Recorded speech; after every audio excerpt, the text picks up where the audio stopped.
예, 반갑습니다. 제가 그저께 저녁 때 귀국을 해가지고 지금 시차가 적응이 안 됐는데 좀 사도신경을 빼먹었습니다. 시작할 때 여러분 양해해 주시고 사도신경을 고백하시길 바랍니다. 우리 앞에서 보니까 우리 청소년들이 너무 부쩍 자랐네요. 너무 참 대견스럽고 또 찬양도 오늘 주제에 맞게끔 열방을 향해서 내가 나가겠다 이런 찬양을 했습니다. 너무 감사하고요. 또 이번에 제가 그 2주 동안 마다가스카르 다녀온 사역을 잠깐 나누겠습니다. 거기 한국인들 모이는 선교사님들과 한인들 모이는 한인교회가 한 군데 있고 거기서 캠프를 3일 동안 했습니다. 그리고 한 3일 동안은 거기 청소년들이에요. 대부분 고아원을 우리 한국 선교사님이 한국교회 지원을 받아서 세우고 교회도 세우고 거기 가서 이틀 동안 저희가 복음을 전했고 마지막 3일 날은 운동회를 했습니다. 명랑운동회. 정말 이 아이들이요. 이제 물론 그 운동회 할 때나 복음 드릴 때는 주변에 있는 학교, 초등학교하고 중학교를 우리 한국교회에서 지원해서 세워줬거든요.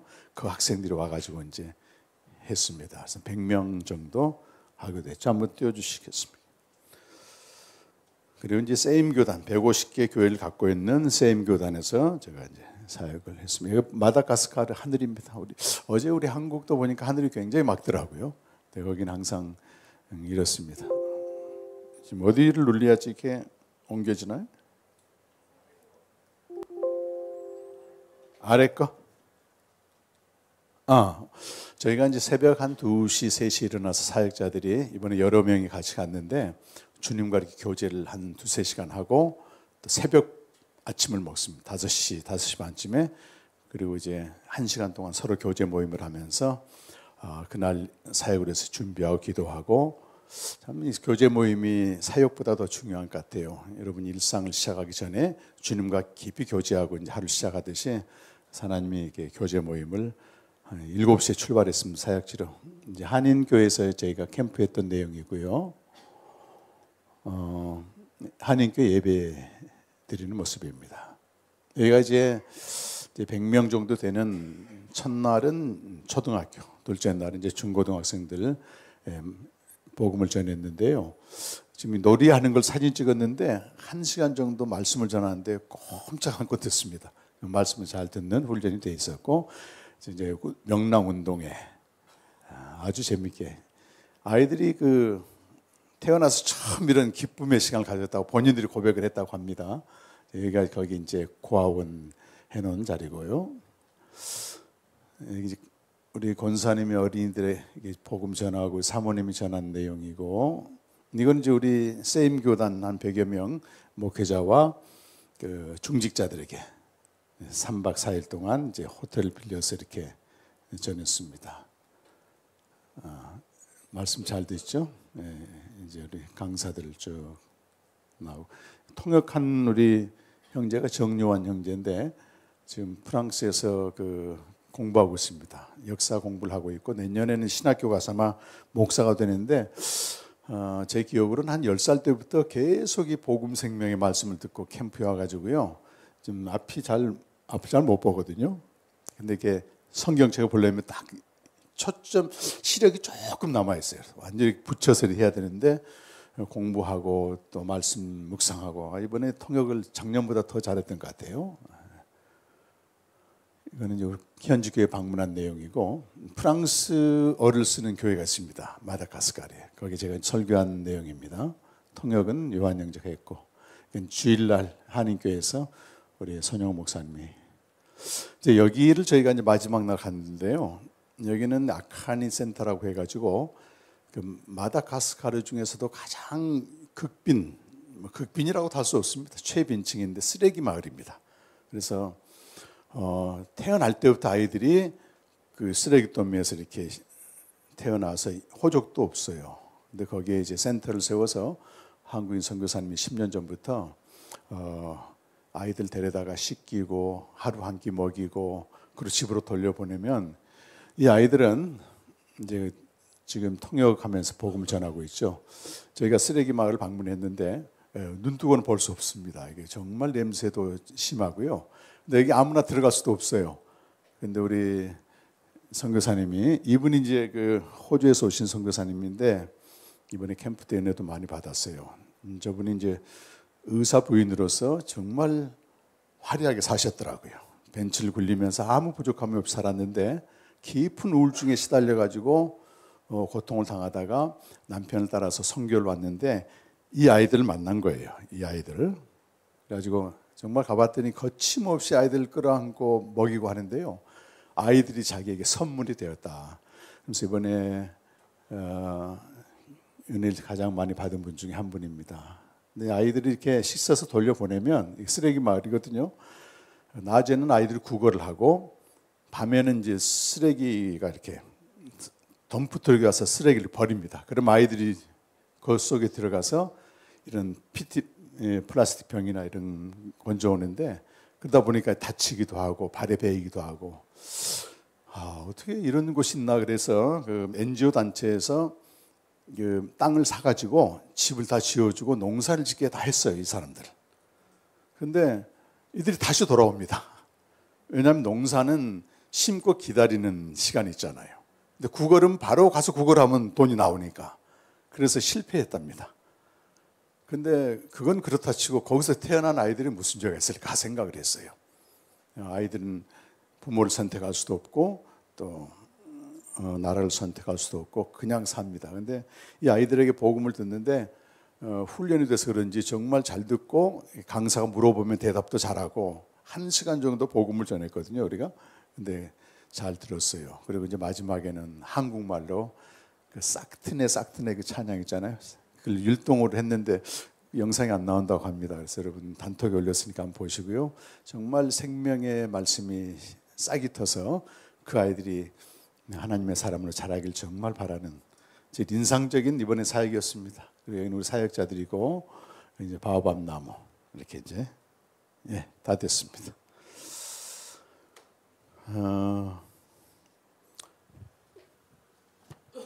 거기는 이제 물도 수시로 끊기고 전기도 좀 뭔가 하려면 끊기고 전기가 언제든지 들어오고 수돗물이 끊기지 않는 그 나라는 그렇게 많지가 않습니다. 전 세계 다녀봐도 제가 요르단 갔을 때도 그랬고 아프리카는 당연히 그렇고 그만큼 우리가 자유의 재량을 많이 가지고 있는데 자유의 재량이 많을수록 영적으로는 얼마든지 황폐해질 수가 있다고 하는 게 이건 두말할 나위가 없는 거죠.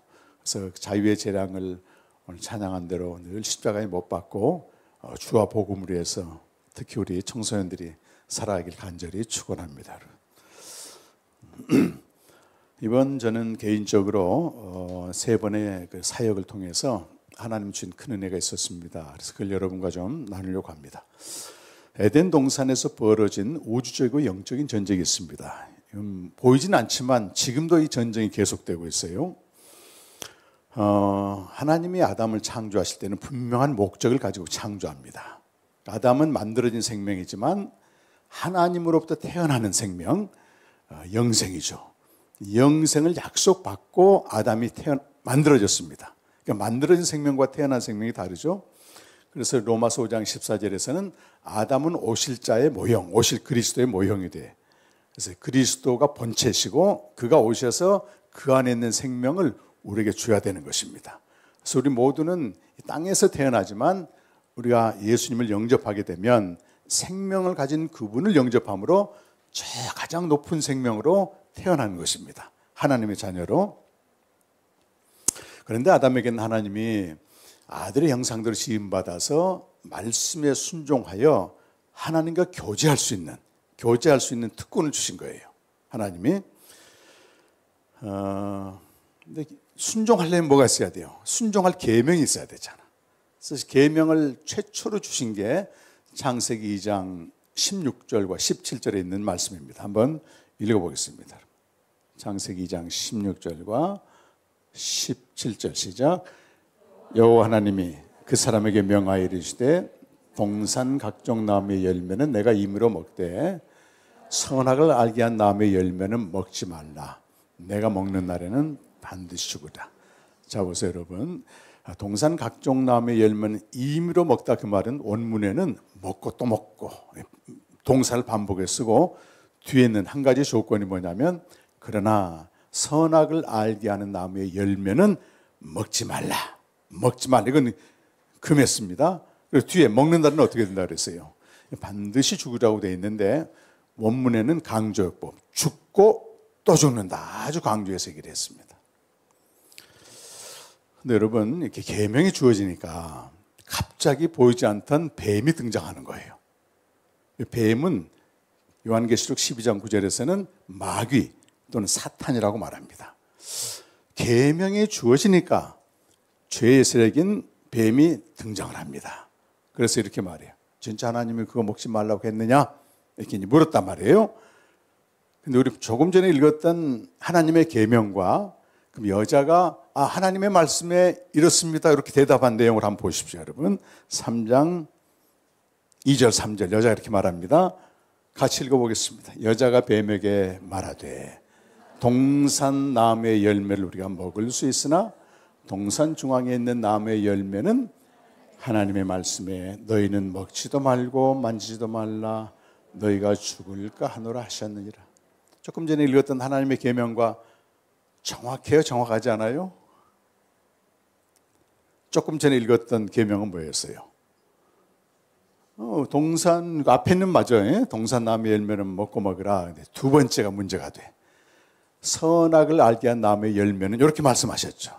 근데 여자가 뭐라고 말합니까? 동산 중앙에 있는 나무의 열매는 이렇게 말해. 그리고 또 어떻게 했어요? 먹지 말라. 여기는 먹지도 말고 만지도 말라. 정확하지가 않습니다. 그리고 먹는 날에는 죽고 또 죽으리라. 아주 강조했는데 죽을까 하노라. 죽을 수도 있다. 이것도 정확하지 않습니다. 뱀이 죄의 세력이 목적하는 바는 뭐냐면 정확히 말씀을 알지 못하는 이 사람을 속이고 사망으로 던지는 겁니다. 그게 로마서 7장 11절에 에덴의 사건을 이렇게 바울이 설명을 하고 있는데요. 같이 한번 읽어보실까요? 죄가 기회를 타서 계명으로 말미암아 나를 속이고 그것으로 나를 죽였도다. 여기 나라는 말은 바울뿐만 아니고 모든 인류를 가리켜요. 그러니까 이 애뱀, 죄의 세력, 마귀가 숨어 있다가 계명이 탁 나오니까 등장해가지고 기회를 타다, 그 말은 공격을 한다 그 말, 공격을. 그래서 감쪽같이 속이고 그때부터 죄와 사망이 인류 가운데 쫙 들어오기 시작합니다, 여러분. 뱀이 뭐라고 말합니까? 그 다음에 죽지 않을 것이다 이렇게 얘기해. 완전 거짓말이에요 이게. 그리고 여자가 먹고 남편에게 주어. 로마서 5장 12절에서는 한 사람으로 말미암아 죄가 세상에 들어오고 죄로 말미암아 사망이 왔나니 모든 사람이 죄를 지었으므로 모든 사람이 사망 가운데 이르렀느니라.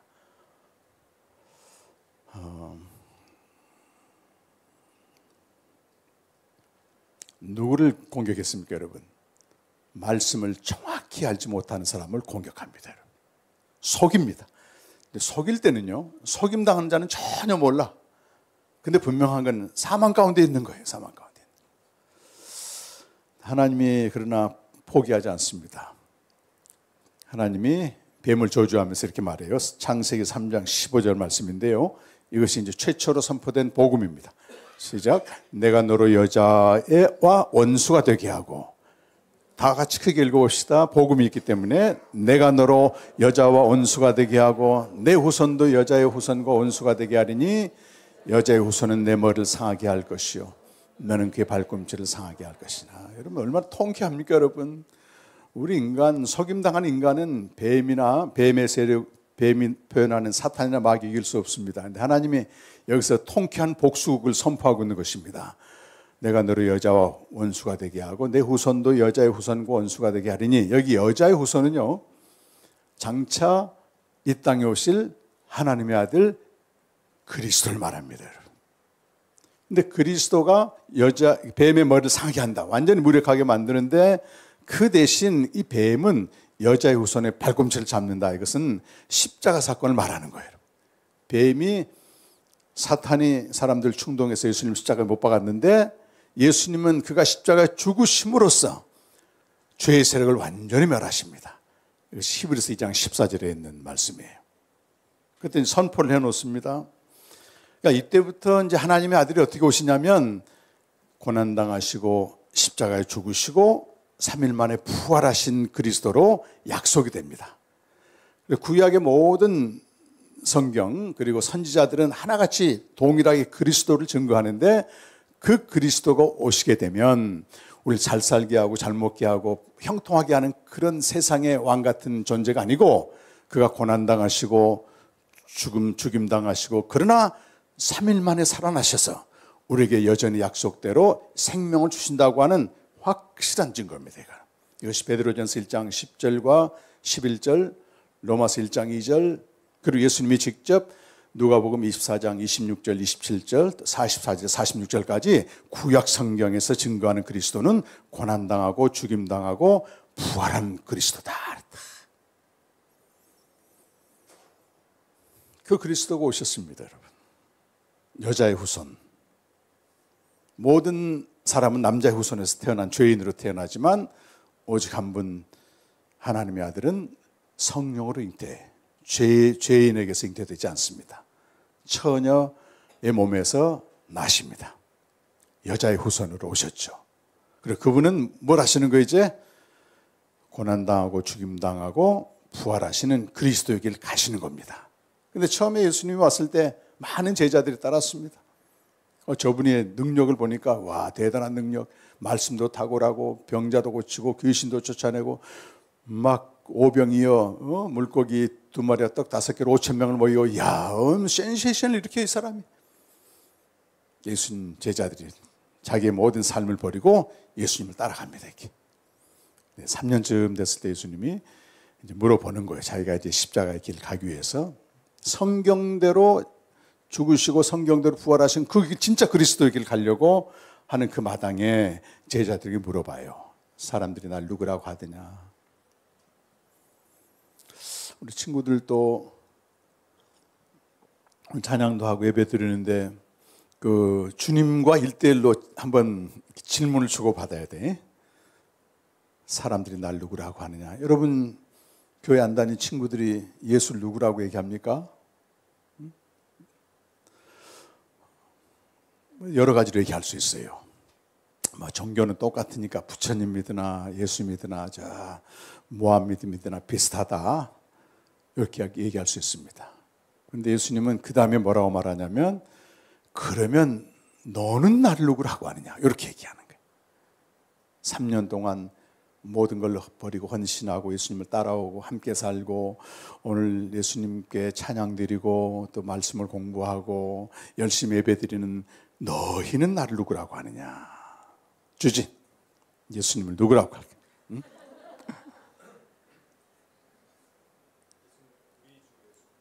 우리 주 예수 그리스도. 정답이에요, 정답. 그 베드로가 그 대답을 한 거야. 당신은 그리스도입니다. 무슨 뜻이죠? 그리스도가? 그리스도는 구약 성경에서 증거한 대로 고난당하시고 죽임당하시고 3일 만에 부활하신 그분이에요. 그렇게 대답을 했어요. 예수님이 그 대답을 받고 마태복음에서 너가 정말 대답을 잘했단 말이지. 이걸 알게 한 거는 네게서 나온 게 아니고 하늘에 계신 아버지다. 이렇게 해놓고 비로소 뭘 말씀하시냐면은 성경이 증거한 그리스도의 길을 가시겠다고 말씀하시는 거예요. 인자가 장로들에게 고난을 당하고 죽은 자 가운데 3일 만에 살아나리라. 진짜 그리스도의 길 가겠다고 비로소 알려주니까 방금 고백했던 베드로가 예수님을 공격합니다, 여러분. 이건요 영적인 전쟁이에요. 영적인 전쟁입니다. 당신이 죽으면 안 된다는 거야. 어떻게 내가 지금까지 당신을 따랐는데 당신이 예루살렘 가서 다윗처럼 왕이 돼야지 나도 그 옆에 한 자리 하는데 죽어버리겠다고? 절대 그럴 수 없습니다 하고 예수님을 한쪽에 밀어붙이고 사탄 취급하면서 공격을 해버리는 거예요. 그게 마가복음 8장 29절 이하에 나온 말씀이에요. 그런데 예수님이 다른 건 다 용납을 하는데요. 지금 어떤 장면인가 하면은 죄의 세력이 완전한 계명을 성취하시는 그리스도를 왜곡시키는 거잖아 지금. 여자가 계명을 잘못 알았을 때 죄의 세력이 속이고 사망으로 던졌는데 지금 죄의 세력이 똑같은 짓을 하는 거예요. 진짜 그리스도가 지금 여기 계시고 그가 십자가에 달리시고 부활하러 가시는데 그걸 왜곡시키는 거잖아. 당신 죽으면 안 됩니다. 그때는 예수님이 양보하지 않습니다. 베드로를 향해서 그런 게 아니고 그리스도를 정확히 알지 못하고 있는 베드로를 속이고 있는 사단을 향해서 사탄아 물러가라. 8장 29절부터 33절까지 시작. 또 물으시되 너희는 나를 누구라 하느냐? 베드로가 대답하여 이르되 주는 그리스도십니다 하매 이에 자기의 일을 아무에게도 말하지 말라 경고하시고 인자가 많은 고난을 받고 장로들과 대제사장들과 서기관들에게 버림받아 죽임을 당하고 사흘 만에 살아나야 할 것을 비로소 그들에게 가르치시되 드러내놓고 이 말씀을 하시니 베드로가 붙들고 항변하며 예수께서 돌이키사 제자들 보시며 베드로를 꾸짖어 이르시되 사탄아 너희들로 물러가라. 내가 하나님의 일을 생각하지 않고 도리어 사람의 일을 생각하는도다. 베드로가 그리스도를 오해한 것은 사람의 윤리한 그리스도로 알고 있었던 거예요. 그 에덴에서 여자가 죽을까 하노라 또는 만지지도 말라 동산 중앙에 있는 나무다 이렇게 하나님의 정확한 말씀을 자기 생각을 집어넣어서 바꿔버렸듯이 예수님은 정확하게 성경대로 증거한 그리스도로 오셨는데 지금 그 길을 가신다고 하는데 그 베드로가 이걸 알았다면 정확히 알았다면 아멘 했어야 돼. 아멘. 근데 공격하는 겁니다. 왜? 자기는 사람의 윤리한 그리스도를 기다리고 있었던 거예요. 인간의 문제를 해결해주고 소원을 성취해주고 안개처럼 지나가는 이 땅에서 좀 잘 살게 하고 그런 겁니다. 그런 거.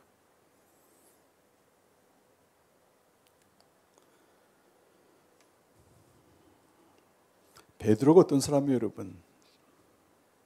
모든 재산과 소유를 다 버리고 올인한 사람이에요, 주님께. 그러니까 우리 사람의 윤리한 그리스도를 추종하면서도 우리는 얼마든지 열심을 낼 수 있고 봉사할 수 있고 헌신할 수 있습니다. 심지어 선교도 할 수 있습니다.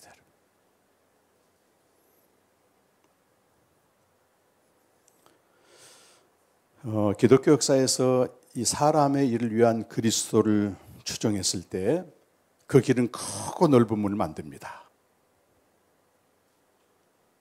예수님 말씀하셨습니다. 좁은 문으로 들어가라. 멸망으로 인도하는 문은 크고 넓어.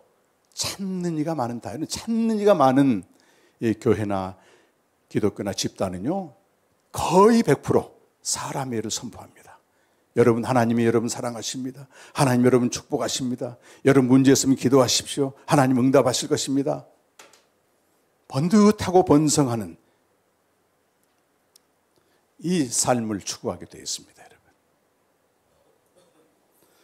그러니까 지금 20세기 들어와서 특히 어떤 현상이 일어나고 있냐. 우리나라도 마찬가지예요. 사람의 일이 성취되는 선진국으로 들어가게 되면 교회가 텅텅 비게 되어 있습니다. 여러분. 여전히 사람 일이 절박한 고통과 문제와 질병과 이런 압제에 시달린 아프리카나 남미 같은 데는요. 여러분 나이지리아는 10만 명 모인 데가 있어요. 성도들이. 한국도 가난하고 압제에 시달 때는 어마어마하게 모였습니다. 이건 우리가 사람이 일 모이니까 이런 거구나. 제 선배, 제 스승 되신 김수영 교수님이 지금 세계 기독교를 평가할 때 그렇게 얘기하더라고요. 지금 서구 사회, 진보된 서구 사회는 신학교도 줄어들고 미국도 마찬가지입니다. 교회가 비기 시작한다. 근데 아직도 가난하고 고통 속에 있는 그 지역에서는 교회들이 엄청나게 부흥하기 시작한다. 무슨 일을 위한 그리스도를 믿는 겁니까? 이 하나님을 사람을 구하는 신앙은요, 하나님을 철저히 수단으로 생각하고 도구로 생각합니다. 내가 주체가 되는 거죠. 내 인생이 주체가 되어서. 그래서 그 목적이 이루어지면 도구라고 하는 것은 목적이 이루어지게 되면, 쓰임새가 끝나게 되면 버리게 되어 있습니다, 여러분. 이미 성취된 사람은 버리게 되고, 하나님을 내가 그렇게 사람을 위해서 기도했는데 그분이 가만히 계시네, 신앙의 열정이 떨어지게 되는 거고, 버리거나 떨어지게 되는 거고, 이렇게 되는 거예요. 세속주의와 물질주의와 향락주의가 그 자리를 대체하게 되는 것입니다. 그래서 예수님 말씀하시는 거예요. 사탄아, 물러가라. 네가 하나님의 일은 생각하지 않고 사람의 일을 생각한도다. 하나님의 일이 뭡니까, 여러분? 요한복음 6장 28절에서 유대인들이 어떻게 하여 우리가 하나님의 일들을 하오리까 물었을 때 예수님이 보내신 이를 믿는 것이 하나님의 일이다. 보내신 이를 믿는 것이. 아들을 보내신 이가 아버지죠. 요한복음 5장 24절 말씀에서는 누구든지 내 말을 듣고 나 보내신 이를 믿는 자는 심판에 이르지 아니하나니 사망에서 생명으로 옮겼느니라. 생명을 얻고 누리는 것이 하나님의 일이고, 이 생명을 주시기 위해서 그리스도는 성경대로 죽으시고 부활하신 그 길을 가는 겁니다. 그 길을 가는 것. 그래서 복음을 영으로 깨닫고 성경대로 알지 못하는 사람은 나라와 민족, 세대를 불문하고 거의 사람의 일을 추구합니다, 여러분. 이번 세미나 했던 마다가스카르도 예외가 아닙니다, 여러분. 그래서 이 세미나가 그들이 간절히 원했고 필요한 겁니다. 제가 마지막 날에는 목사님들께 이 메시지를 하면서 준엄하게 선포했습니다. 산자와 죽은 자를 심판하시는 그리스도 이름으로 여러분에게 명령합니다. 사람의 일을 그치십시오. 사람의 일이 태반입니다, 여러분. 예수는 우리를 지켜주신다. 잘 살게 된다. 기독교 국가가 저렇게 잘 살게 됐으니까 우리도 열심히 믿으면 잘 살게 된다. 사람의 일 그치라는 겁니다. 이제 복음을 들었으니 복음을 전해 사람들로 생명을 얻게 하는 이 사역에 여러분 자신을 드려야 됩니다.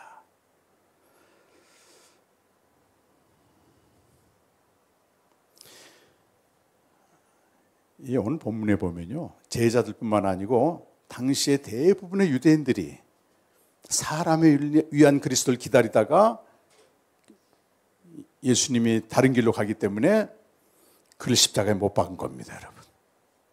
그래서 오늘 베드로가 말하잖아요. 온 이스라엘아 들으라. 너희가 그리스도를 오해해서 진짜 그리스도가 왔는데 사람을 위한 그리스도로 잘못 오해해서 그를 십자가에 못 박았다, 너희가. 그렇게 선포하는 겁니다. 그분이야말로 진짜 주와 그리스도가 되신다. 고린도서 15장 3절에서 5절까지 보면 원복음은 성경대로 그리스도가 우리 죄를 위해 죽으시고 장사 지낸 바 되시고 성경대로 부활하시고 다시 살아나신 분이에요. 이 복음에는 다른 복음이 없습니다, 사실은. 심지어 바울은 이 복음 아닌 다른 복음을 전하는 자들은 나를 비롯해서 하늘의 천사라도 저주를 받을 거라고 얘기해요. 이미 저주 아래에 있는 이들을 지금 생명으로 옮겨야 되는데 엉뚱한 얘기를 강단에서 하면서 말이죠. 사람을 위로하고 사람을 만족시키고. 근데 우리가 처음부터 이 복음을 알고 하나님의 일 생명을 얻는 건 절대 아닙니다, 여러분. 처음에 신앙생활 할 때는 베드로처럼 사람의 일을 위해서 따르게 됩니다. 그러나 어느 날 우리가 복음을 듣고 생명으로 나가게 되면 달라진다고 하는 것입니다.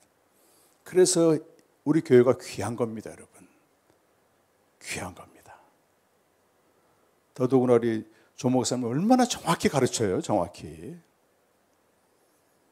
사람의 일이 별로 번성하지 않아도 문제 안 되는 겁니다, 여러분. 우리가 하나님을 위하면 그분이 우리를 위하지 그러잖아요. 오늘 청소년들 앞에 찬양했지만 이 자녀를 둔 부모들이 보는 거하고, 그죠? 일반 또 내 자녀가 아닌 경우 조금 다를 거라고 그 느낌이 다르잖아요. 또 소율 자매가 인도했는데 그 딸 바보인 한빛 수사님이 지금 괌 가서 혼자 고생하고 있거든. 얼마나 눈물이 나겠습니까? 근데 제가 이걸 보면서요, 하나님이 우리를 그렇게 대하신다는 거예요. 우리 모두는 차별 없이 그분의 하나님의 자녀입니다, 여러분. 자녀가 바르게 살고 제대로 살길 바라는 것이 부모의 마음이듯이 우리 하나님 아버지도 엉뚱하게 믿지 마라. 내가 독생자를 보냈는데 말이지. 바르게 믿으면요, 그분이 책임져 주십니다, 삶을. 이 베드로가 어떤 사람이에요, 여러분? 사람의 윤리에서 열심히 따랐던 사람이에요. 예수님 부활하신 다음에 두 가지 일이 벌어지는데요. 첫 번째가 뭐냐면, 여러분 성경 갖고 계시죠? 한번 찾아보실까요? 이 부분은 PPT 안 올린 것 같은데, 누가복음 18장 31절에서 34절까지인데요.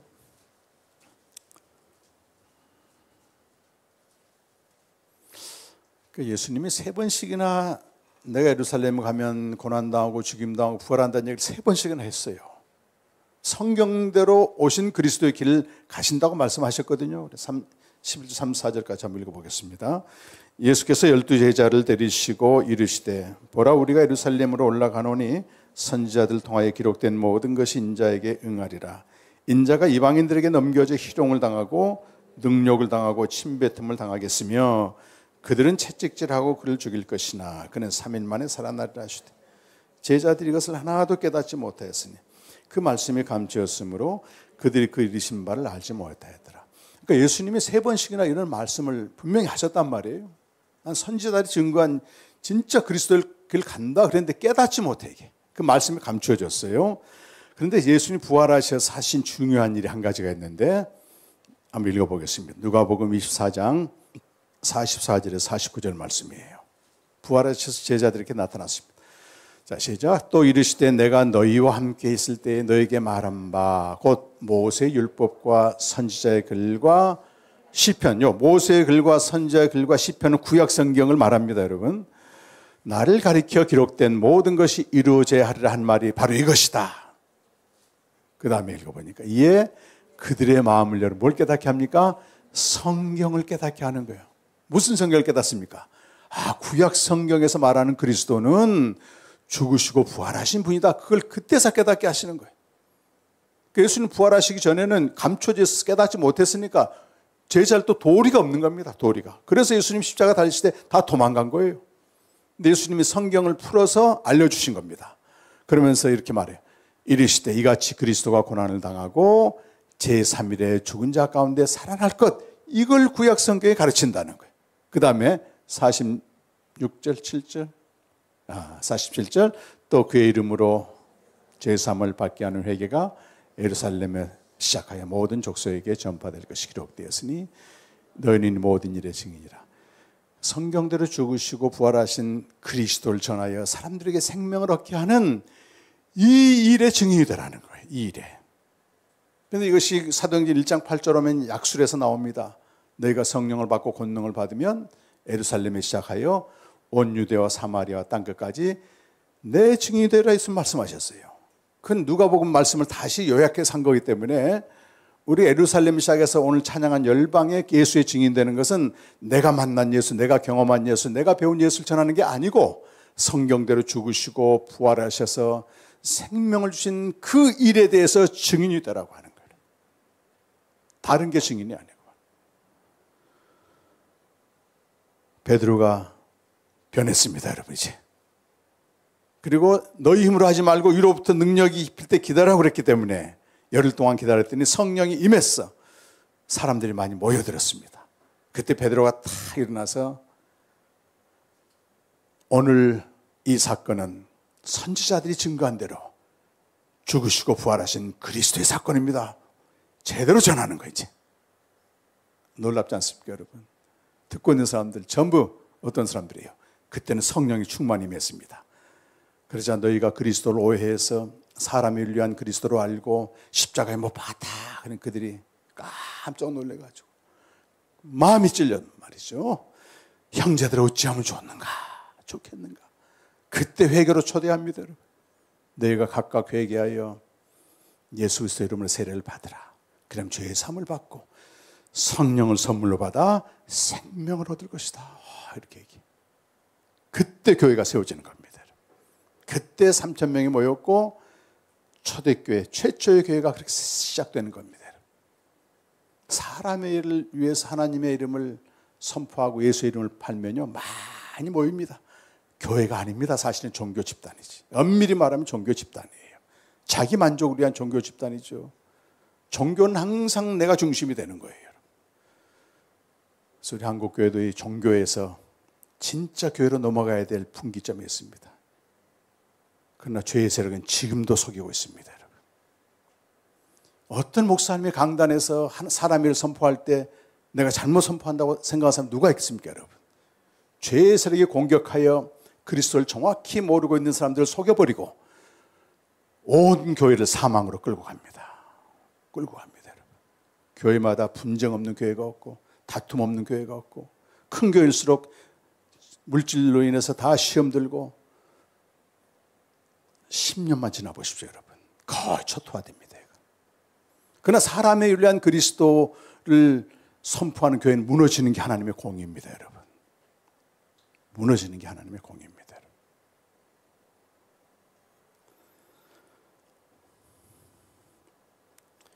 지금은 AI 시대가 도래하고 있습니다. 여러분 손 안에 모든 정보가 다 들어가 있어요. 우주적인 영적인 전쟁은 하나님의 진리를 공격하고 하나님의 진리에 맞서는 전쟁입니다. 사탄과 하나님의 전쟁은 진리와 비진리의 전쟁이에요. 요한복음 8장 44절 한번 읽어보겠습니다. 다 같이 너희는 너희 아비 마귀에게서 났으니 너희 아비의 욕심대로 너희도 행하고자 하느니라. 그는 처음부터 살인한 자요 진리가 그 속에 없으므로 진리에 서지 못하고 거짓을 말할 때마다 제 것으로 말하느니 이는 그가 거짓말쟁이요 거짓의 아비가 되었더라. 처음부터 거짓말했다는 얘기는 지금도 속이고 있다는 겁니다. 진리가 아닌 걸 진리처럼 가장해서 속인다는 거잖아요. 그럼 진리가 무엇이겠습니까? 포스트 모던 시대에는 진리가 다변화되어 있습니다.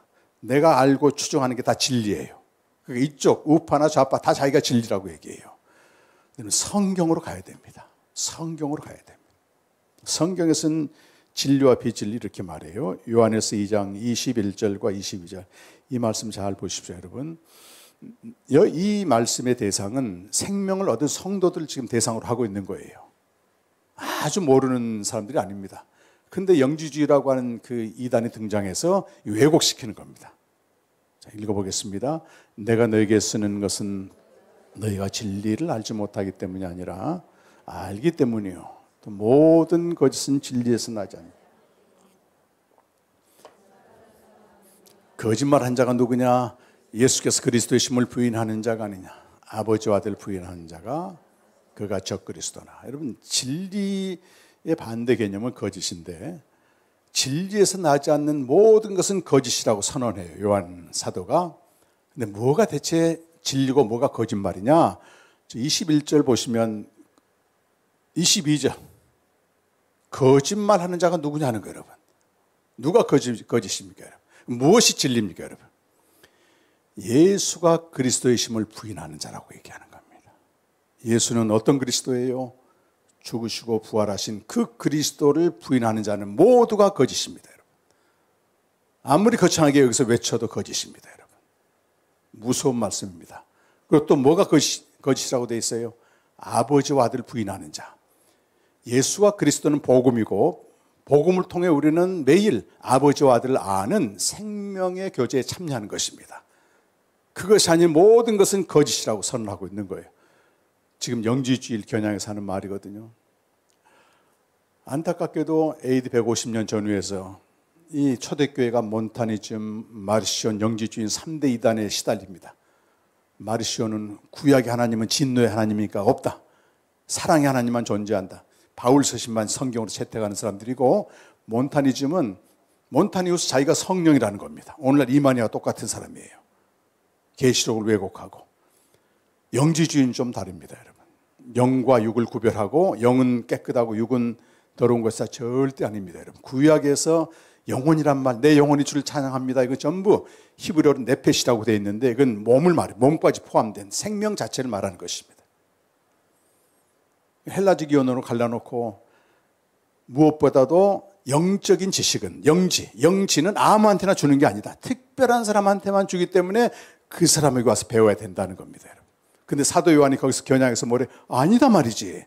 우리가 예수가 그리스도임을 아는, 진리를 아는 자, 아버지와 아들 아는 자는 전혀 그럴 필요가 없다고 얘기하는 거예요. 직접 주님과 교제하라는 얘기입니다. 그래서 2장 27절에 뭐라고 말씀하고 있습니까? 2장 27절 요한에서 마지막 성경 구절이에요.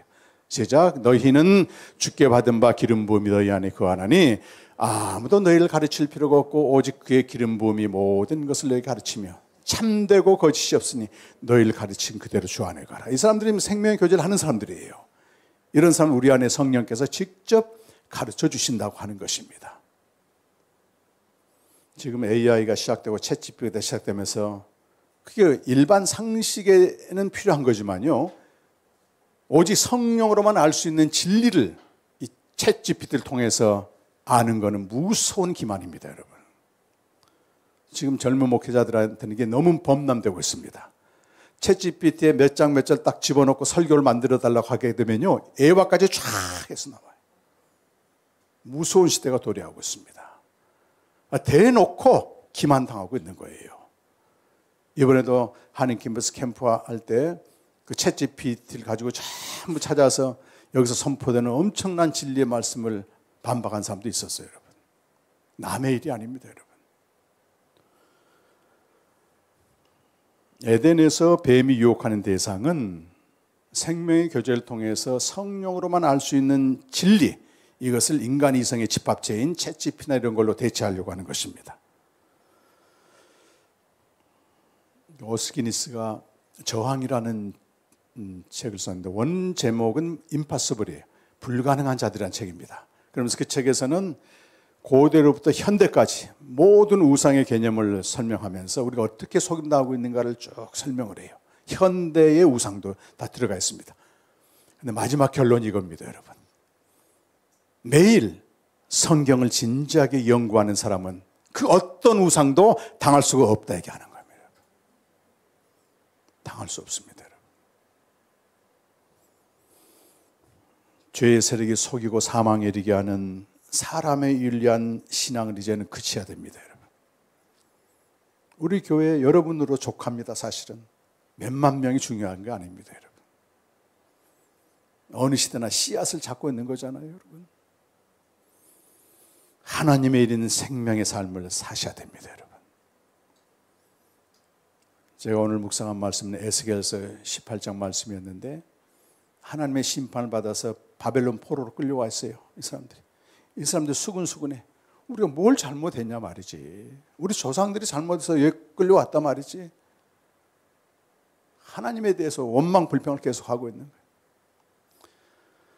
하나님이 말씀을 주시는 것입니다. 아니다 말이지. 그들은 그들이고 너희는 너희다. 너희가 각각 말씀에 순종하여 언약 안에 거하라. 그렇게 얘기하면서 뭐라고 말하냐면요, 어제까지만 해도 아주 언약 안에 거했던 신실한 자가 오늘 악을 행하면 그 악 때문에 망한다. 어제까지 악을 저지르던 그 자가 오늘 신실하게 살면 그 신실함으로 살 것이다. 이렇게 얘기를 하는 거예요. 뭘 말합니까, 이것이? 어제 주님과 교제한 것이 오늘 나를 살게 하지 못한다는 겁니다. 요한복음 17장 3절에 있는 영생은 유일하신 참 하나님과 그가 보내신 자 예수 그리스도를 아는 것이라고 나와요. 요한복음에서는요, 아들을 믿는다, 아들을 안다가 전부 현재로 되어 있어요. 지금 현재의 신앙을 묻는 겁니다, 여러분. 오늘 내가 주님과 어떤 교제를 하고 있는가, 이걸 묻는 거지. 과거에 아무리 애굽의 큰 구원을 경험했고 과거에 아무리 의롭게 살았어도 오늘 내가 주님과 교제하지 않으면, 이게 20세기 들어와서 복음주의가 추구한 맹점이에요. 당신 구원의 확신이 있습니까? 이걸로 끝납니다, 신앙생활. 정말 해서는 안 될 질문이에요. 과거를 묻는 겁니다, 이거는. 네가 오늘 주님과 어떤 교제를 하고 있느냐? 오늘 주님과 만나고 있느냐? 진지하게 말씀을 연구해 가면서, 아유, 그건 목사님 몫이지, 우리는 얼마나 바쁜지 아세요? 그러니까 당하는 겁니다, 여러분.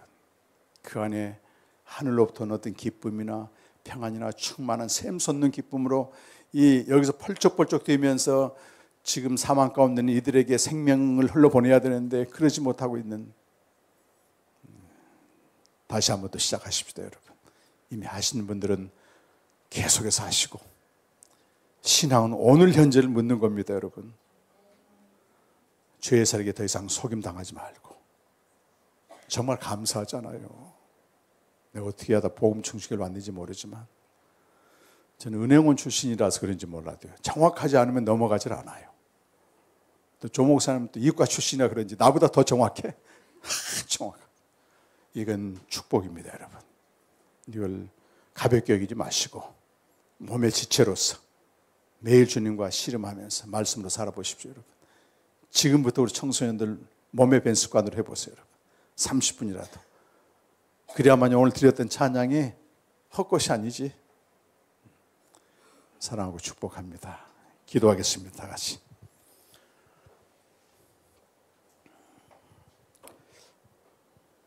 하나님 아버지, 베드로도 사람에 윤리한 그리스도를 열렬히 추종을 했습니다. 그는 몰랐습니다. 죄의 세력이 그리스도를 정확히 알지 못한 자를 속이고 사망으로 던져버리는 걸 알지 못했습니다. 그러나 주님이 부활하셔서 그에게 성경을 깨닫게 하십니다. 성경에서 증거한 그리스도는 죽으시고 부활하신, 그래서 우리의 생명을 주신 그리스도임을 깨닫게 합니다. 그리고 그는 담대히 이 복음을 전하면서 하나님께 영광 돌리는 삶을 살았습니다. 주님, 우리에게 다시 한번 이 사도행전에 선포된 말씀, 온 이스라엘아, 온 교회야, 확실히 하려고 하신 이 말씀이 각자의 마음에 새겨지게 하시고, 나는 어떤 그리스도를 추종하고 있는지 다시 돌아보면서 성경대로 죽으시고 부활하신 그리스도를 믿어 생명을 얻고 날마다 그 생명으로 살아가는 우리 성도들 되게 하여 주시옵소서. 예수님의 이름으로 간절히 기도드립니다. 아멘.